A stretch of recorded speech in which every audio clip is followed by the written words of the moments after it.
तुझे पता है वो कैसा कड़ा समय था। हरदयाल ने सफाई पेश की। मैं बिल्कुल मजबूर था। ये तो सोच, कोई भाई अपनी बहन को इस प्रकार छोड़ सकता है? ये गल मैंने तुझे पहले भी बताई है। अंधेरे में मुझे कुछ नजर नहीं आया। सतलुज पार करने से पहले मैंने तुझे बार बार पुकारा था। उसने ठंडी सांस भरी। उसके लहजे में दर्द की कसक थी।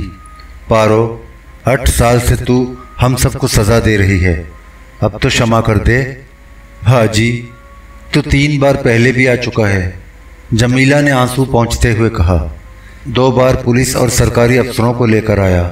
तुझे ठीक तरह पता है मैंने अब यहाँ से नहीं जाना। मैं अब तेरी पारो नहीं रही, अब मैं जमीला हूँ, अल्लाह वसाया की घरवाली और नैना और गुड्डो की माँ। उसका लहजा संभला हुआ था। मैं 22 बरस तक पार्वती रही। 1947 में पार्वती का मरण हो गया और मैंने जमीला के रूप में दूसरा जन्म लिया। अब तू मुझे यहाँ से ले जाएगा? हरिद्वार या काशी में पंडितों और पुरोहितों के हाथों मेरी सिद्धि कराएगा? जमीला को कत्ल करके एक बार फिर पार्वती बनाएगा? उसकी आवाज़ में तलखी थी। भाजी, मैं कितनी बार कत्ल होंगी, कितनी बार मरूंगी? ये तो सोच, मुझे वहाँ कौन क्षमा देगा?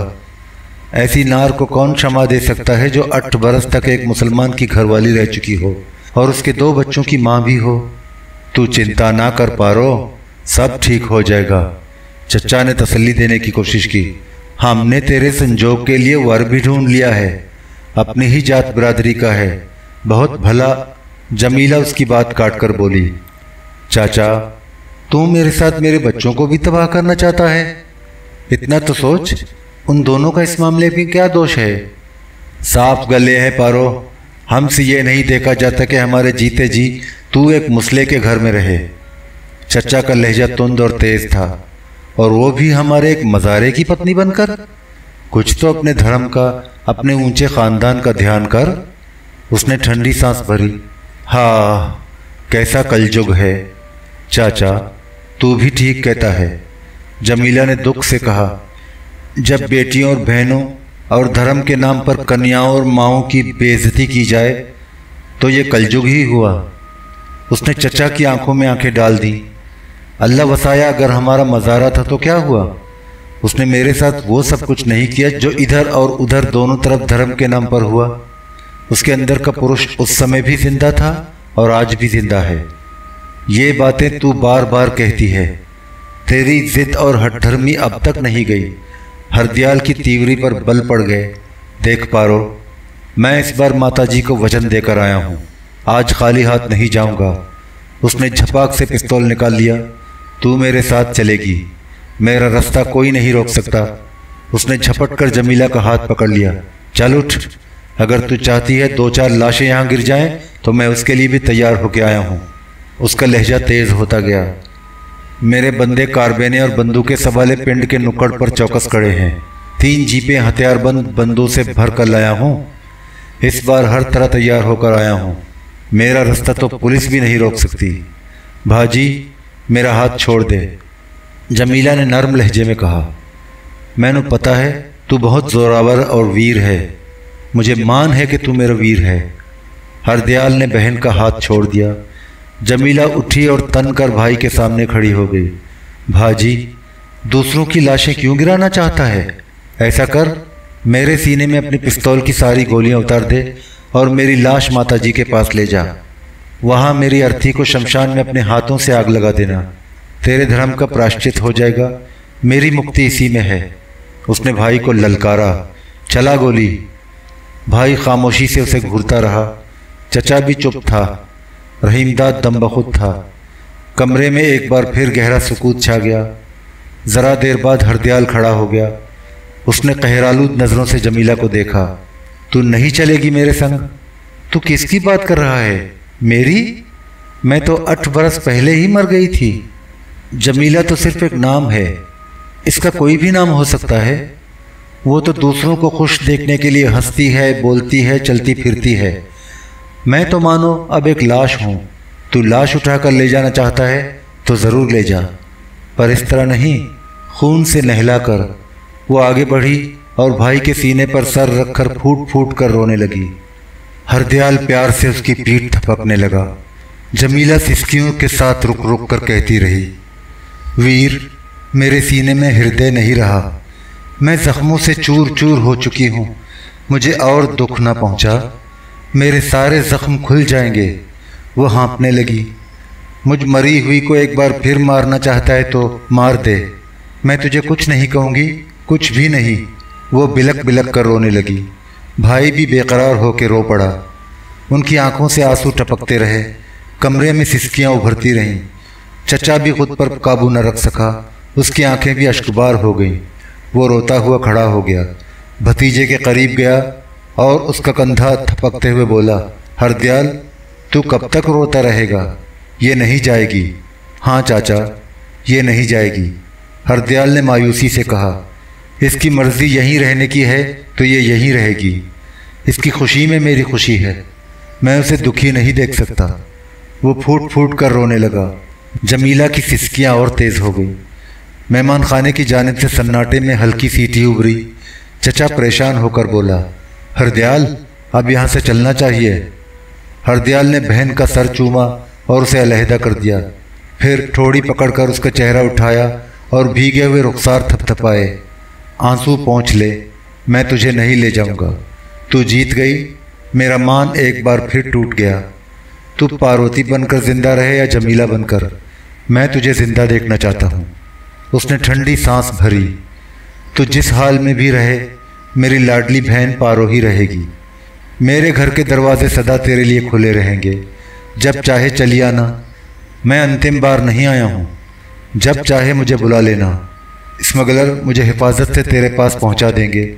वो न हिंदू होते हैं, न सिख, न मुसलमान, वो सिर्फ स्मगलर होते हैं। वो हाँपने के से अंदाज में गहरी गहरी सांसें भरने लगा। कमरे की फिजा आंसुओं से भीगी हुई थी। मलगजी गुबार आलूद रात निढाल हो गई थी। सन्नाटा राख बनकर बिखरता जा रहा था। हवा दम बखुद थी। चाचा, अब यहाँ से निकल जाना चाहिए, बहुत देर हो गई। हरदयाल की आवाज़ उभरी। वो चचा के हमरा दरवाजे की जानिब बढ़ा। जमीला चुपचाप उनके पीछे पीछे दरवाजे तक गई। तेज़ी से बढ़कर दहलीज पर पहुंची। हाथ उठाकर हरदयाल से बोली, ठहर जा वीर, तू बहन के घर से ऐसे नहीं जाएगा। मैं तुझे यूं विदा नहीं होने दूंगी।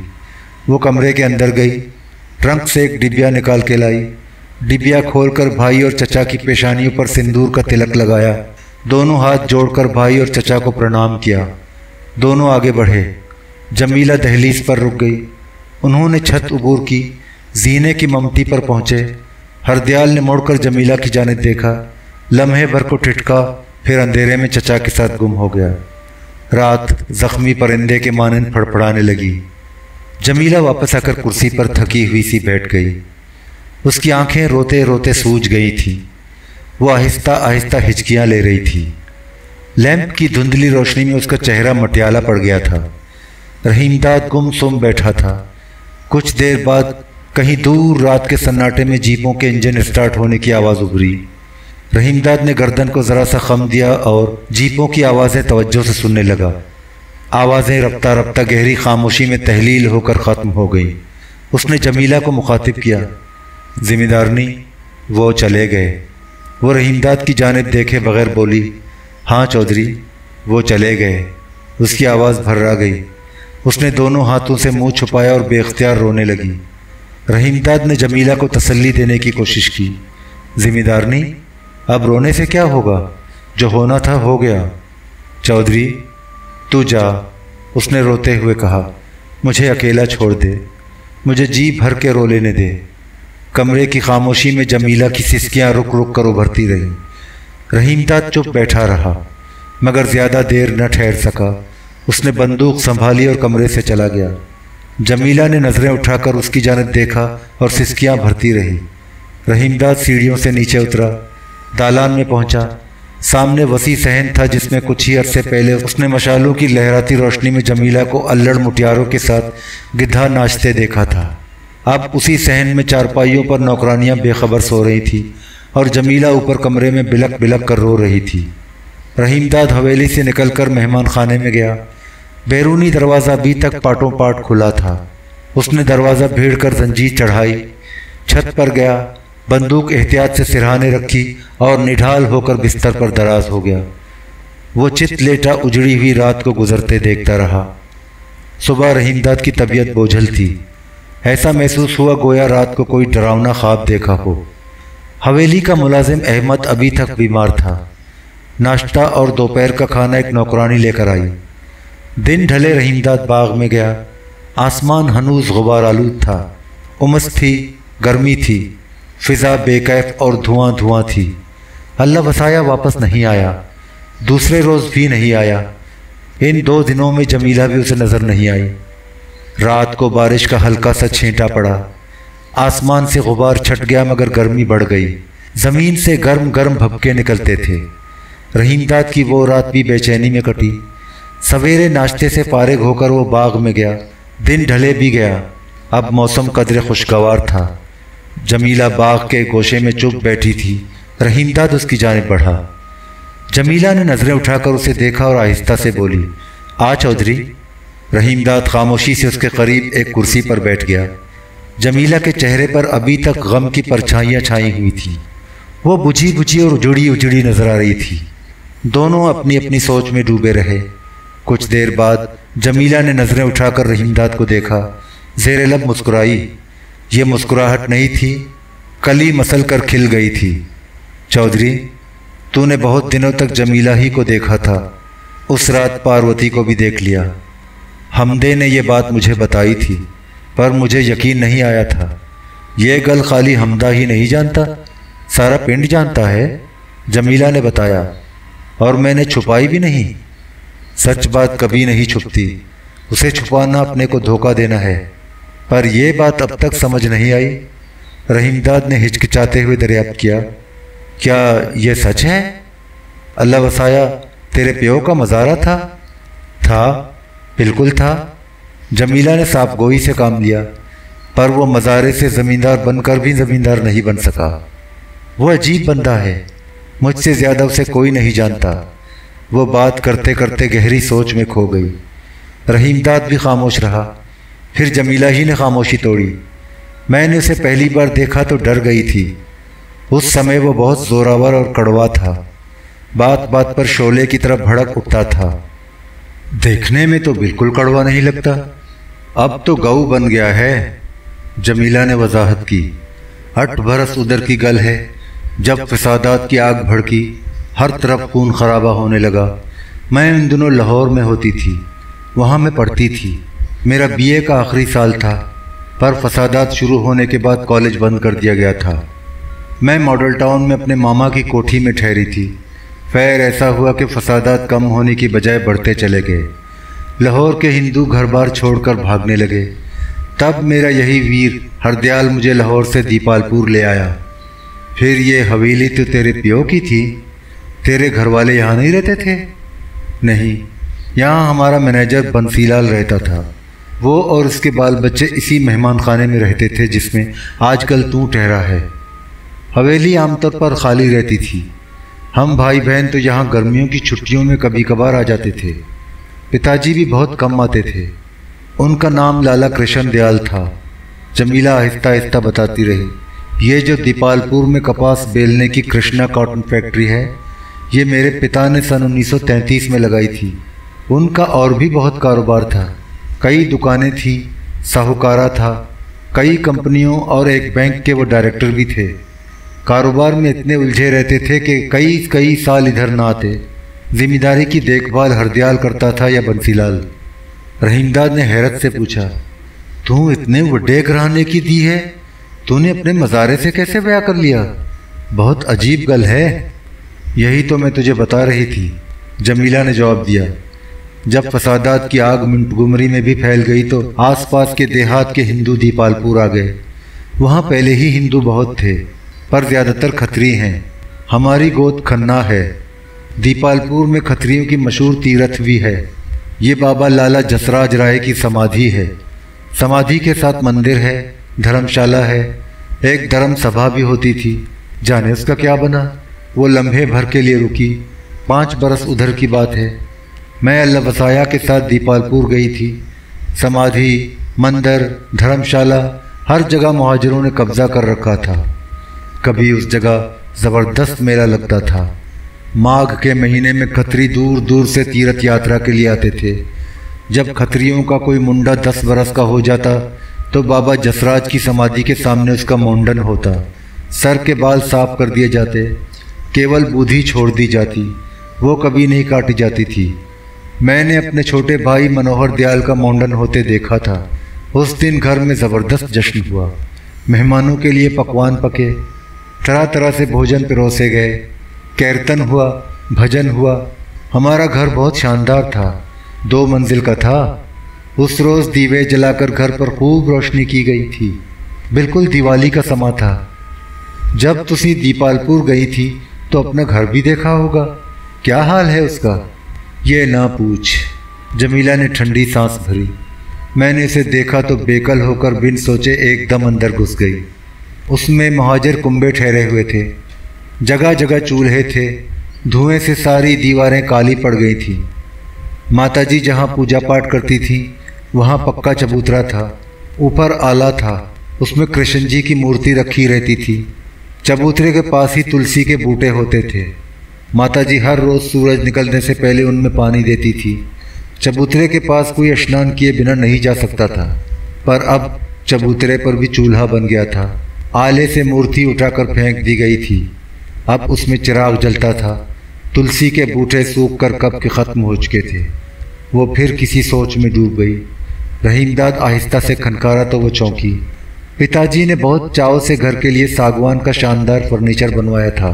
कुछ तो तोड़ फोड़ कर रोटी पकाने के लिए चूल्हों में जला दिया गया, जो बच गया था वो भी टूट फूट कर काट कबाड़ बन गया था। हर तरफ गंदगी ही गंदगी थी। बंदे भी भले नहीं थे। जनानियाँ मुझे घूर घूर कर देखने लगी। मैं डर गई। मेरा कमरा ऊपर था, मैं उसे देखना चाहती थी पर हौसला न हुआ। मैं जल्द ही घर से बाहर चली गई। चौधरी, ज़रा सोच, कैसी अजीब गल है। अपना घर पराया हुआ सो हुआ, उससे डर भी लगने लगा था। दोबारा मैं कभी उधर नहीं गई। जाके करती भी क्या, दुखी होता। जिम्मेदारनी, तुझे अपने घर वाले तो याद आते होंगे। तुझे अपनी घरवाली और बच्चे याद नहीं आते? क्यों नहीं आते? रहीमदाद ने बुझे हुए लहजे में जवाब दिया। तभी तो तुझसे पूछ रहा हूँ। ठीक कह रहा है, मेरा दुख तू समझ सकता है, मेरी तरह तू भी घायल है। जमीला ने रहीमदाद की जानिब अफसुर्दा नज़रों से देखा। चौधरी, हम 5 भाई बहन होते थे। मैं 4 भाइयों की इकलौती बहन थी, पर अब 3 रह गए हैं। चौथा बलबीर दयाल था, वो हरदयाल से छोटा और मुझसे बड़ा था, बलवाइयों के हाथों मारा गया। हरदयाल बताता था पिताजी ने उसकी लाश देखी थी, बाद में जाने उसका क्या बना। चीलें और गिद्ध मांस नोच नोच कर खा गए होंगे, पिंजर कहीं दबा दिया गया होगा। चौधरी, तूने उसे नहीं देखा? हाय, कैसा सुंदर और सोहना था। उसने लंबी सांस भरी। सुना है तीनों भाइयों का ब्याह हो गया है, बच्चे भी हैं। मैंने ना किसी भरजाई को देखा न बच्चों को। सबको देखने के लिए मन तो बहुत मचलता है, पर अब मैं उनके पास नहीं जा सकती। मैंने सोच लिया है वो सब मर गए। जमीला इस अलमिये के वरक पलटती रही जिसमें बुनियादी किरदार खुद उसने अदा किया था। रहीमदाद हमातन गोश रहा। वो उसके बारे में ज़्यादा से ज़्यादा जानना चाहता था ताकि उसके ज़्यादा से ज़्यादा करीब हो जाए। वो खामोश हो जाती तो रहीमदाद कुरेद कर पूछता। इस दफ़ा भी जमीला बात करते करते रुकी, मगर रहीमदाद ने उसे खामोश नहीं रहने दिया। तेरे घर वाले तो सरहद पार निकल गए थे, तू कैसे इधर रह गई? अब तो तुझे पता चल ही गया, जो नहीं पता वो भी सुन ले। तुझसे अब क्या छुपाना? वैसे छुपाने को रह ही क्या गया है, सबको पता है। जमीला ने दर्द में डूबे हुए लहजे में कहा। वो बहुत डरावनी रात थी जब मैं और मेरे घर वाले ट्रक में सवार होकर दीपालपुर से निकलकर भागे। अब वो रात याद करती हूँ तो ऐसा लगता है जैसे कोई भयानक सपना देख रही हूँ। रास्ते में 2 बार बलवाइयों ने ट्रक पर हल्ला बोला, पर ड्राइवर बहुत होशियार था, साफ बचाकर निकाल ले गया। आधी रात के बाद सब बसीरपुर स्टेशन पर पहुंच गए। वहां पहले ही दूर दूर से भागकर आए हुए हिंदू और सिख पड़े थे और कसूर के रास्ते ट्रेन से खेमकरण और अमृतसर निकल जाना चाहते थे। मेरा छोटा भाई मनोहर दयाल पहले ही अमृतसर पहुंच चुका था और हम सब का इंतज़ार कर रहा था। इधर हम ट्रेन का इंतज़ार कर रहे थे। ट्रेन तो नहीं आई, बलवाई आ गए। अंधेरी रात थी, तड़तड़ गोलियां चलती थीं, बच्चे रोते थे, माएँ चीखती थीं, हर तरफ हाहाकार मची थी, किसी को किसी की खबर नहीं थी। तरीमों के पतन पर रावी के किनारे मैंने भी यही समा देखा। रहीमदाद ने भी जमीला की तरह खुद को मजलूम साबित करने के लिए मकतूल चौधरी नूरिलाही से सुनी हुई बातें दोहराईं। जमीला खामोशी से सुनती रही। रहीमदाद ने गहरी सांस भरी और अफसुर्दा लहजे में बोला, इस तरह जी मैं रावी पार करके अकेला पाकिस्तान पहुंचा। उसने कदरे तवक्कुफ से कहा, हाँ अब तू बता, आगे क्या हुआ? आगे क्या होना था, बस इतना याद है, बलवाई शोर मचाते आगे बढ़ते आ रहे थे। मैं डर कर एक तरफ भागी और किसी से टकरा कर जोर से गिरी, पर ज़मीन तक नहीं पहुंची। ऐसा लगा जैसे कोई मुझे अपनी पीठ पर लादे भागा जा रहा है। पता नहीं कौन था, पूछा भी तो नहीं बोला। तब मैंने उसके हाथों की पकड़ से निकलने की कोशिश की, मिन्नत समाजत की, गिड़गिड़ाई और रोई भी, पर उसने नहीं छोड़ा। 1.5 मील आगे नहर थी। उसने नहर के नज़दीक जंड और कीकर की घनी झाड़ियों में बनी हुई एक सुनसान वहड़ में मुझे अपनी पीठ से ऐसे फेंका जैसे अनाज तोलने वाला धड़वाई कनक की बोरी एक जगह से दूसरी जगह डालता है। बहुत जालिम था। रहीमदाद ने नफरत से मुंह बिगाड़ा। वो तेरी सोच से भी ज़्यादा जालिम और कठोर था। जमीला की आवाज़ में दर्द की चुभन थी। वो अकेला भी नहीं था, उसके साथ 6 और कुत्ते थे। जमीला की नज़रें झुक गईं। अफसुर्दा चेहरे पर हल्की हल्की सुर्खी बिखर गई। वो सब 3 रोज़ तक बारी बारी मेरी हड्डियां चिचोड़ते रहे। न खाने को रोटी दी, न पीने को पानी। न मैं रो सकती थी, न बोल सकती थी। मैं तो मानो लाश थी, ठंडी और बेजान। मुझे सब कुछ डरावना सपना लगा। आंखें बंद थी और मैं बेसुध पड़ी थी। चौथे रोज़ दोपहर को मुझे होश आया। आंखें खोलकर देखा तो वहड़ खाली था। उस वहड़ को चारों ओर बाड़ लगाकर झंगर में बनाया गया था। वहाँ अब कोई नहीं था। लगता था मुझे मुर्दा जानकर वो छोड़ गए थे। मुझे खुद अचंभा था कैसे बच गई। विश्वास ही नहीं आता था कि जिंदा हूँ।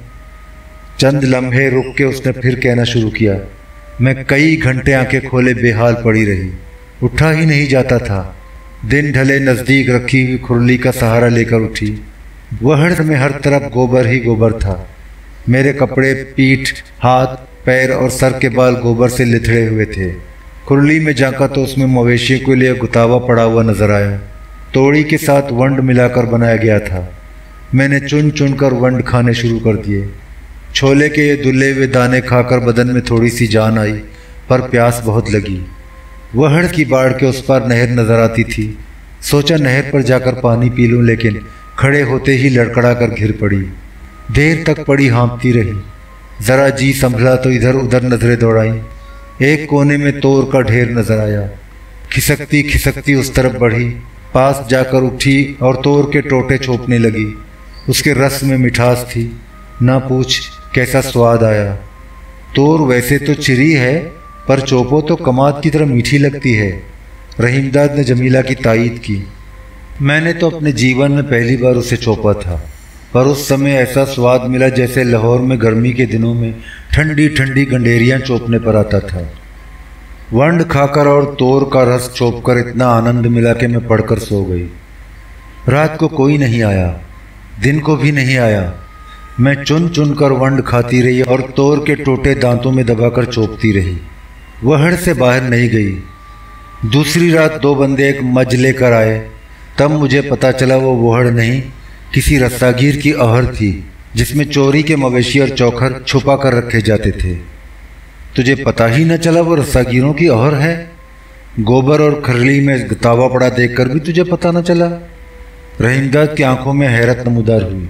ले, मुझे क्या पता अहर ऐसी होती है? मैंने कोई रस्सागिरी या मवेशी चोरी तो की नहीं। मुझे तो ये भी नहीं मालूम था कि रस्सागिरी क्या होती है। ठीक कह रही है। रहीमदाद को अपनी गलती का एहसास हुआ। हाँ तो जी, फिर क्या हुआ? दोनों ने मुझे ओहर में देखा। पहले तो वो घबराए, थोड़ी देर आपस में खुसर पुसर की। एक वहीं ठहर गया, दूसरे ने मुझे अपने गड्ढे में बिठा लिया। वो इसी गड्ढे के पीछे चोरी की मज बांध कर लाया था। ये भी मुझे बाद में पता चला। वो मुझे साहिबे वाला ले गया। उसकी घरवाली थी, बच्चे थे। मुझे कुछ इत्मीनान हुआ। जमीला का लहजा अचानक तल्ख हो गया, पर वो भी कुत्ता निकला। मुझे घसीट कर ज़बरदस्ती कोठड़ी में ले गया। अंदर से दरवाज़ा बंद कर लिया। मैंने उसकी मिन्नत समाजत की, हाथ जोड़े, गिड़गिड़ा के उसे पिछले 3 रोज़ की सारी बिपता सुनाई, पर उसने एक न सुनी। रात भर मेरी हड्डियां चिचोड़ता रहा। जमीला रूहानसी हो गई। उसने आंसू पोंछे और दुख भरे लहजे में बोली। सवेरे उसकी घरवाली ने ज़बरदस्त रौला किया, रोई पीटी, शोर मचाया। उसका घरवाला ढीठ बना हंसता रहा। कुछ देर बाद हल पंजाली संभाल कर खेतों पर चला गया। घरवाली ने उसके जाने के बाद मेरे बाल खसोटे, मुंह नोचा, दोनों हाथों से खूब मारा पीटा। मैंने मजबूरी बताई, पर उसने मेरी एक न मानी, बस मारती चली गई। मारते मारते थक गई तो रोने बैठ गई। मैं भी रोती रही और रोते रोते बेहोश हो गई। तब उसे कुछ तरस आया। उसने मुझे पानी पिलाया। दोपहर हुई तो खाने को रोटी भी दी। शाम को उसका घरवाला लौटा। उसका नाम गामा था। रात को फिर उसने मुझे घसीट कर कोठड़ी में बंद कर लिया। 4 रोज़ तक यही होता रहा। उसकी घरवाली रोज़ झगड़ा करती, पर वो बाज ना आया। गामा तो और भी ज़्यादा गंदा और कमीना निकला। रहीमदाद ने जल कर कहा, हाँ, वो बहुत गंदा और कमीना था। जमीला खला में घूरती रही और बोलती रही। जब गामे की घरवाली ने एक रोज़ बहुत शोर शराबा किया और दरवाजे की दहलीज पर बैठकर दोनों हाथों से अपना सीना पीटने लगी, तो पास पड़ोस वाले गामा के घर इकट्ठे हो गए। उन्होंने गामा पर दबाव डाला कि वो मुझे अपने घर से निकाल दे। उसने सबके सामने वादा किया और वादा पूरा भी किया, पर उसने मुझे अपने घर से इस तरह निकाला कि 300 रुपये में वलिया के हाथ चुपके से बेच दिया। रहीमदाद ने इस्तफसार किया, वलिया भी साहिबे वाले में रहता था? नहीं, वो मुझे भूमानशाह ले गया। उसकी घरवाली उसे छोड़कर तेली के मुंडे के साथ भाग गई थी। जमीला ने मुतला किया। वलिया का बूढ़ा प्यो था, छोटा भाई था और छोटे भाई की घरवाली भी थी, बच्चे भी थे। सब एक ही घर में रहते थे। जमीला ने बड़ी गहरी सांस भरी। वलिया के साथ में 2 महीने से ऊपर रही। वलिया अधखड़ था, पर उसका भाई जवान था। मुझे उसके घर में पहुंचे थोड़े ही दिन गुजरे थे कि वलिया का भाई मुझे बुरी नज़रों से घूरने लगा। अकेले में पाता तो नोचता खसूकता। एक रोज़ उसकी घरवाली ने देख लिया। उसने रो रो कर सारा घर सर पर उठा लिया। वलिया के प्यो को पता चला तो वो उल्टा मुझ पर नाराज़ हुआ। ससुर और नूह दोनों मुझे गाला निकालते और मारते पीटते। उन्हें असल गल नहीं बताई? क्या बताती? मेरे पास बताने को रह क्या गया था? जमीला ने उदासी से कहा। गाला सुनती थी, मार खाती थी और चुप करके बैठी रहती थी। फिर ससुर और नूह ने मिलकर मस्कोट किया, मुझे घर से निकालने की शकीन बनाई। एक रोज़ वलिया का प्यो एक मोटी सी जनानी को लेकर आया।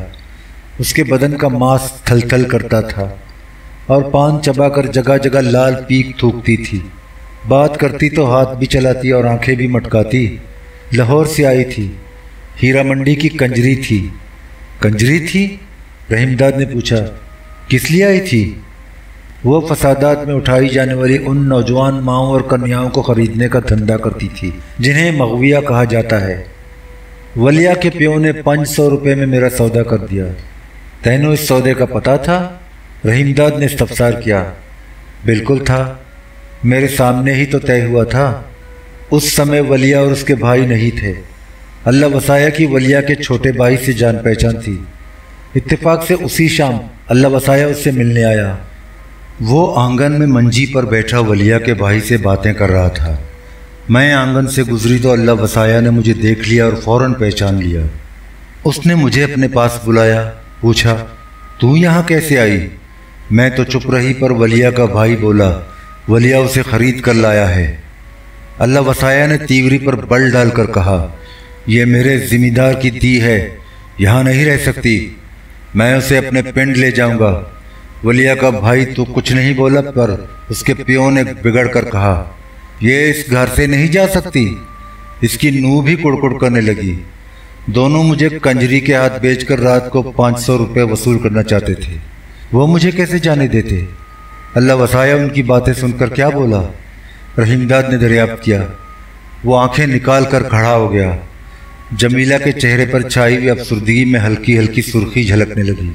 उसने कुर्ते की दोनों आस्तीनें चढ़ाईं और अपनी लंबी डांग उठाकर जोश से बोला, बाबे, मैं उसे अपने साथ ले जाऊंगा और अभी ले जाऊंगा। बुला ले अपने पिंड के जवानों को, देखता हूं कौन मेरा रास्ता रोकता है। ये कहकर उसने मेरा हाथ थामा और ऊंची आवाज से बोला, चल पार्वती। वलिया झट उठकर खड़ा हो गया, पर अल्लाह वसाया के बिगड़े हुए तेवर देखकर डर गया। वैसे भी वो झगड़ालू बंदा नहीं था। कहने लगा, अल्लाह वसाया, तू उसे जरूर ले जा, पर मेरे 300 रुपये देता जा। मैंने उसे इतने ही में खरीदा है। मेरी बात का तुझे विश्वास न हो तो साहिबे वाले के गामे से पूछ ले जिससे मैंने उसे खरीदा है। अल्लाह वसाया ने झट धोती के डब से 50 रुपये निकाले और वलिया के सामने डालकर कहा, ये 50 रख ले, 250 कल शाम अपने भाई को भेजकर मंगवा लेना। वैसे तुझे मेरा एतबार हो तो कल मैं खुद तेरी रकम तेरे घर पहुंचा दूंगा। अल्लाह वसाया वहां जरा देर भी नहीं ठहरा, मुझे घर ले आया। सब चुप करके बैठे रहे, किसी ने उसका रास्ता रोकने की कोशिश नहीं की। अपना जिम्मेदार इतना जोरावर और जीदार है, ये तो मैंने पता ही नहीं था। चौधरी, वो बहुत जीदार है। उन दिनों तो खूब तगड़ा जवान था, उसके शरीर में बड़ी शक्ति थी। अल्लाह वसाया का जिक्र करते हुए जमीला का मुरझाया हुआ चेहरा खिल उठा। भूमान शाह से अपने पिंड तक 10 मील से कम फासला नहीं होगा। मैं फरलांग 2 फरलांग चलकर बैठ गई। मेरी टांगें कांप रही थी, बहुत कमज़ोर हो गई थी, पर अल्लाह वसाया ज़रा भी निराश न हुआ। उसने मुझे उठाकर पीठ पर लाद लिया। 10 मील तक वो मुझे इसी तरह उठाए उठाए चलता रहा, कहीं दम न लिया। अपने घर पहुंचकर ही रुका। मैं आने को तो उसके साथ आ गई, पर बाद में मुझे बहुत डर लगा। बात यह थी, बंसीलाल ने अल्लाह वसाया और उसके प्यो को नाराज़ होकर बेदखल कर दिया था, और ऐसे समय बेदखली की थी जब उसकी फसलें तैयार खड़ी थी। फसल वाडू हो तो मज़ारे को बेदखल नहीं किया जा सकता, ऐसा कभी नहीं होता। रहीमदाद ने बंसीलाल की कार्रवाई की मजम्मत की, पर बंसीलाल ने ऐसा ही किया। जमीला ने वजाहत की। अल्लाह वसाया के प्यों ने दीपालपुर जाकर हरदयाल से फरियाद की, पर उसने बंसीलाल ही की बात मानी। अल्लाह वसाया और उसके घर वाले पिंड से निकलकर इधर उधर ठोकरें खाते फिरे। उसका प्यो उसी दुख से मर गया। छोटा भाई शेखुपुरा जाकर ईंटों के भट्ठे पर मजदूरी करने लगा। जब फसादात भड़के तो बंसीलाल हवेली छोड़कर सरहद पार चला गया। अल्लाह वसाया अपनी माँ के साथ वापस पिंड आ गया। उसने बंसीलाल के नए मज़ारे से अपनी ज़मीन खाली करा ली, उस पर खेती बाड़ी भी शुरू कर दी। पर मुझे जिस बात का डर था वो सामने आई। अल्लाह वसाया की माँ को पता चला मैं पिंड के ज़मींदार लाला हरकिशन की धी हूँ तो वो आग बगूला हो गई। बहुत चीखी चिल्लाई, मुझे दोष देने लगी। तेरे प्यों ने मेरे घर वाले को बेदखल करके मार डाला। इसकी नाराज़ी पर मैंने सोचा कि अल्लाह वसाया भी मुझसे अपने प्यों का बदला ज़रूर लेगा। वो था भी उन दिनों बहुत कड़वा और गुस्से वाला। दूर दूर तक उसकी टक्कर का जवान नहीं था। हर समय मूंछें मरोड़ता रहता और शेर की तरह छाती तान कर चलता था। रहीमदाद मुस्कुरा कर बोला, पर अब तो उसकी मूंछें सीधी सादी रहती हैं, कभी नहीं मरोड़ता शोड़ता। उन दिनों तूने उसे नहीं देखा, बहुत जोरावर होता था। जमीला ने फ़ख्र से गर्दन ऊंची की। मैं इतनी डरी कि रात भर जागती रही, पर वो मेरे पास आया ही नहीं। दूसरी रात भी नहीं आया। ना उसने मुझसे बात की, ना किसी तरह की छेड़छाड़ की। कई रातें गुजर गईं। अलबत्ता उसकी माँ रोज़ नाराज़ होती, हर समय गुस्से से कुड़कुड़ करती रहती। एक रोज़ उसने मुझे मारा भी। ठीक उसी समय अल्लाह वसाया आ गया। हवेली खाली पड़ी थी। अल्लाह वसाया ने माँ से तो कुछ नहीं कहा, मुझे हवेली में ले आया। हवेली पहुंचकर मुझे और डर लगा। अक्टूबर का महीना था। मैं कमरे में सोती और वो कमरे के बाहर मंजी डालकर लेट जाता। रात को वो कभी कमरे में नहीं आया। दोपहर और शाम को मेरे लिए रोटी लेकर आता, मगर बातचीत बहुत कम करता। मुहाजिरीन ने तो इस पिंड में गड़बड़ नहीं की। क्यों नहीं की? बहुत गड़बड़ की। जमीला ने रहीमदाद को बताया। मुहाजिरीन का कैंप लाहौर की तरह मोंटगोमरी में भी खुल गया था। उन्हें जहाँ भी हिंदुओं और सिखों की छोड़ी हुई ज़मीन या मकान नज़र आता, उस पर झट कब्जा कर लेते। वैसे उधर के बड़े ज़मींदारों ने पहले ही हिंदुओं और सिखों की छोड़ी हुई ज़मीन और जायदाद तरह तरह के हथकंडों से दबा रखी थी। मुहाजिरीन के लिए बचा ही क्या था। किसी तरह उन्हें पता चल गया कि हवेली किसी हिंदू ज़मींदार की है। वो तो चला गया, उसमें उसकी हिंदू पुत्री रहती है। फिर तो जी उन्होंने हवेली पर कब्जा करने की सोची। गौल के गौल पिंड में आ गया और हवेली छीनने की कोशिश करने लगे। अल्लाह वसाया और उसके साथियों ने उनकी कोई कोशिश सफल ना होने दी। हवेली में एक बंदूक मौजूद थी, यही जो तेरे पास है। कारतूस भी थे। अल्लाह वसाया के साथियों में से कई के पास देसी कारबैनें थी। सब ने जमकर मुकाबला किया, हमलावरों को पिंड से बाहर निकाल दिया। दूसरे तो किसी और तरफ निकल गए, पर जलंधर के पठान मुहाजिर न गए। उन्होंने पिंड के बाहर पड़ाव डाल दिया। उनके बारे में तो मशहूर है, अराजी कैसे भी हो, कहीं भी मिले हरगिज़ नहीं छोड़ते। रहीमदाद ने मुस्कुराकर अपने रद्दअमल का इजहार किया। कहते हैं कि एक बार दोज़खियों ने देखा जलंधरी पठानों के गौल दोज़ख में चले आ रहे हैं। घबरा कर उनसे पूछा, बादशाहो इत्थे कहाँ चले आए, ये तो दोज़ख है। वो बोले, ये तो हमने भी पता है, पर सुना है इधर ज़मीनों की अलॉटमेंट हो रही है। चौधरी तू तो मखौल कर रहा है। जमीला ने भी मुस्कुराने की कोशिश की, पर मैं उनके बारे में इतना ज़रूर कहूँगी, उन्होंने बहुत तंग किया। रोज़ इकट्ठे होकर हल्ला बोलते थे, इतना शोर शराबा करते थे, मैं तुझे क्या बताऊँ। जमीला ने लंबी सांस भरी। उसके चेहरे पर दुख के साए एक बार फिर फैल गए। बुझे हुए लहजे में बोली, रात को हमले का बहुत डर रहता था। अल्लाह वसाया बंदूक थामे अपने 10-12 तकड़े साथियों के साथ रात भर रखवाली करता था। मैंने रोज़ रोज़ के ख़तरे से घबरा कर एक बार उसे साफ साफ कह दिया, देख अल्लाह वसाया, सारा झगड़ा मेरे कारण है। मुझे इनके हवाले कर दे या गोली मार दे, मेरे ख़त्म होते ही सारा टुंटा मिट जाएगा। अल्लाह वसाया आंखें निकाल कर बोला, बेकार की कुड़कुड़ ना कर, चुप करके बैठी रहे। जब तक मेरी जान में जान है कोई यहाँ नहीं आ सकता। मेरी लाश पर से गुजर कर ही कोई हवेली में दाखिल हो सकता है। फिर जो तेरा जी करे करना। दिन उसी डर और खौफ में गुजरते रहे। एक अंधेरी रात उन्होंने इकट्ठे होकर हवेली पर हल्ला बोल दिया। अल्लाह वसाया और उसके साथियों ने भी मोर्चे संभाल लिए। ज़बरदस्त टाकरा हुआ, दोनों तरफ से तड़तड़ गोलियां चली। मैंने जी में ठानी अगर बलवाई हवेली में आए तो मैं उनके पहुंचने से पहले ही खुदकुशी कर लूँगी। मेरी आशा थी कि उन्हें मैं ना मिलूं, मेरी लाश मिले। तूने क्या किया? रहीमदाद ने बेचैन होकर दरियाफ्त किया। मैंने दीवार में लगी हुई एक ऊंची खूंटी में अपनी ओढ़नी का एक पल्लू मजबूती से बांधा, दूसरे पल्लू का फंदा बनाया, खूंटी के नीचे लकड़ी का स्टूल रखा, उस पर चढ़कर फंदा अपनी गर्दन में डाल लिया। जमीला एक एक तफसील बताती रही। हवेली के बाहर शोर होता रहा, गोलियां तड़तड़ाती रहीं। बहुत देर बाद शोर बंद हुआ, गोलियां भी रुक गईं। थोड़ी देर बाद हवेली के आंगन में बोल बराला हुआ। मिली जुली आवाज़ों के साथ ज़ोर ज़ोर से चलने की आहट हुई। मुझे ऐसा लगा बलवाई हवेली में घुस आए हैं। मैंने झट अपना एक पैर उठाया, दूसरे पैर के बोझ से स्टूल डगमगा कर गिर गया। साथ ही मैं भी गिरी और ओढ़नी के साथ लटकने लगी। मेरा दम घुटने लगा। मुझे कुछ पता न चला फिर क्या हुआ। रहीमदाद ने परेशान होकर पूछा, तुसी फंदे से लटकी रही थी? बिल्कुल लटकी रही थी, जमीला ने सुकून से जवाब दिया। रात गए मुझे ऐसा लगा मैं ज़िंदा हूँ। मेरी आंखें खुली हुई थीं। मुझे दुख हुआ कि क्यों बच गई। मैं इस नर्क में दोबारा नहीं जाना चाहती थी जिससे निकल कर आई थी। डरते डरते आंखें घुमाकर देखा तो हैरान रह गई।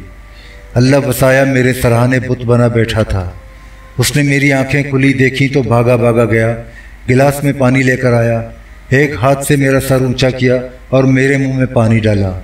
मुझे बहुत प्यास लगी थी, सारा पानी पी गई, मानो मैं तो मर ही चुकी थी। ये अल्लाह वसाया था जिसने मुझे मरने से बचा लिया। हाँ, वो ना होता तू हरगिज़ न बचती। रहीमदाद ने उसकी तायीद की।